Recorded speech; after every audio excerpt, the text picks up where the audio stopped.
জাতীয় ঐক্যমত্য কমিশনের পক্ষ থেকে আজকের থেকেই শুরু হচ্ছে রাজনৈতিক দলগুলোর সাথে আলোচনা। আপনারা জানেন যে আমরা রাজনৈতিক দলগুলোর কাছ থেকে মতামত চেয়েছিলাম। সেই মতামতের অধিকাংশ দলের কাছ থেকেই আমরা পেতে শুরু পেয়েছি। বেশ কিছু দল আমাদেরকে ইতিমধ্যে দিয়েছেন এবং তারই ভিত্তিতে আমরা বিভিন্ন রাজনৈতিক দলগুলোর সাথে যোগাযোগ করছি এবং আলোচনাগুলো শুরু করছি।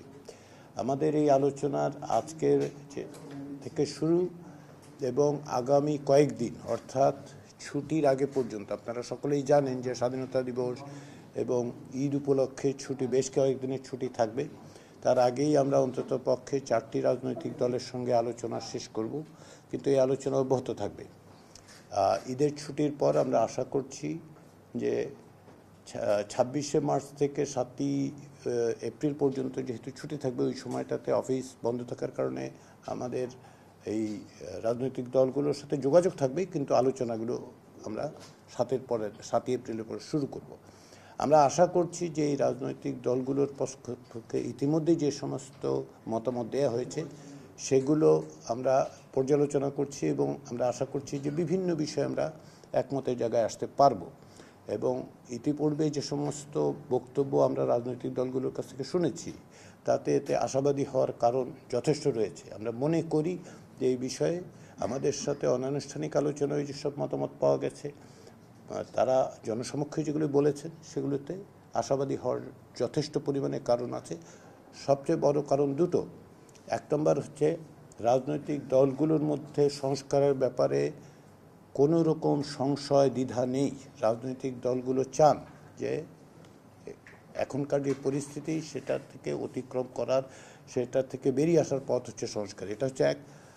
দ্বিতীয় যেটা, সেটা হচ্ছে যে রাজনৈতিক দলগুলো এই সংস্কার প্রক্রিয়ায় অংশগ্রহণ করতে চান। তাদের দিক থেকে কোনোভাবেই কখনোই অসহযোগিতার তো প্রশ্নই ওঠে না। তারা সর্বাত্মক সহযোগিতা করছেন, অব্যাহত রেখেছেন। ফলে এই দুটো কারণে আমি মনে করি যে অগ্রসর হব। কতটা সময় লাগবে অনেকে প্রশ্ন করছেন, সেটা নির্ভর করছে যে আলোচনাটা আমরা কিভাবে অগ্রসর হই। রাজনৈতিক দলগুলোর সাথে আলোচনার ক্ষেত্রে যেভাবে অগ্রসর হওয়া যাবে তাতে আমাদের লক্ষ্য স্বল্পতম সময়ে, পাশাপাশি যেটা আমি বারবার উল্লেখ করি সেটা হচ্ছে জাতীয় ঐক্যমত্য কমিশনের সময়সীমা নির্ধারিত হয়েছে 15ই জুলাই পর্যন্ত।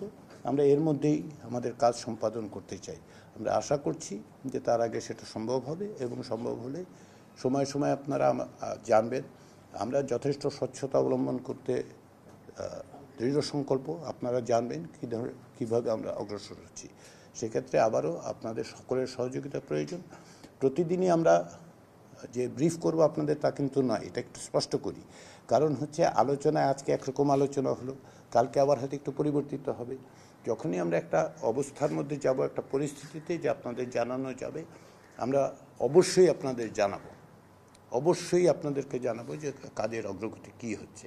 সেই কাজে আপনাদের সহযোগিতা পাবো সেটা আশা করছি। কেননা দেশ, জাতি এবং জনগণ তাকিয়ে আছে আপনাদের দিকে। আপনারা কি তথ্য দেন, সঠিক তথ্য দেন, সেই আশা করে সেইটাই আপনাদেরকে সবাইকে আবার ধন্যবাদ জানিয়ে টানা 7মবারের মতো বেস্ট টিস্যু পেপার ব্র্যান্ড হিসেবে স্বীকৃতি পেয়েছে বসুন্ধরা টিস্যু।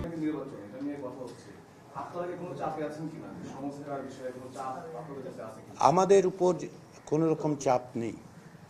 আমরা কোনো রকম, জাতীয় ঐক্যমত্য কমিশন কোনো রকম চাপের মধ্যে নেই।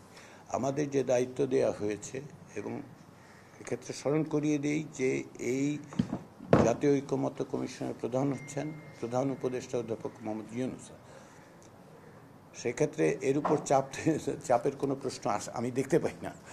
রাজনৈতিক দলগুলো তাদের অবস্থান বলছেন, অবশ্যই তারা বলবেন, কিন্তু কমিশন হিসেবে আমাদের যে দায়িত্ব, সে দায়িত্ব হচ্ছে যে কমিশনগুলো তৈরি হচ্ছে সংস্কার, তার সুপারিশগুলি তুলে ধরা এবং তারই পরিপ্রেক্ষিতে তাদের সঙ্গে আলোচনা করে এক জায়গায় আসা। সেই প্রক্রিয়াটা চলছে বললাম এই কারণে, আমরা যখন দিয়েছি ওনারা অত্যন্ত নিষ্ঠার সঙ্গে ক্ষেত্রবিশেষের সময় নিয়ে হলেও তারা তাদের সুচিন্তিত মতামতগুলো আমাদের জানাচ্ছেন। ফলে আমি এই মুহূর্তে কোনো চাপের কোনো প্রশ্ন আমি দেখতে পাই না আর কি। সবাইকে ধন্যবাদ। বিএনপির পক্ষ থেকে আমাদের জানানো হয়েছে যে আগামী 2-1 দিনের মধ্যেই তারা আমাদেরকে দেবেন। হ্যাঁ, তো আমরা অপেক্ষা করছি, আমরা আশা করছি আগামী 2-1 দিনের মধ্যে দেবেন তারা। ঠিক আছে? জি, সেটা এই আগামী 2-3 দিনে হচ্ছে না, বুঝতেই পারছেন। তো তাদের মতামত পাওয়া গেলে ঈদের পর থেকে যে সমস্ত দলের সাথে আমরা আলোচনা করবে তার মধ্যে এনসিপিও থাকবে অবশ্যই।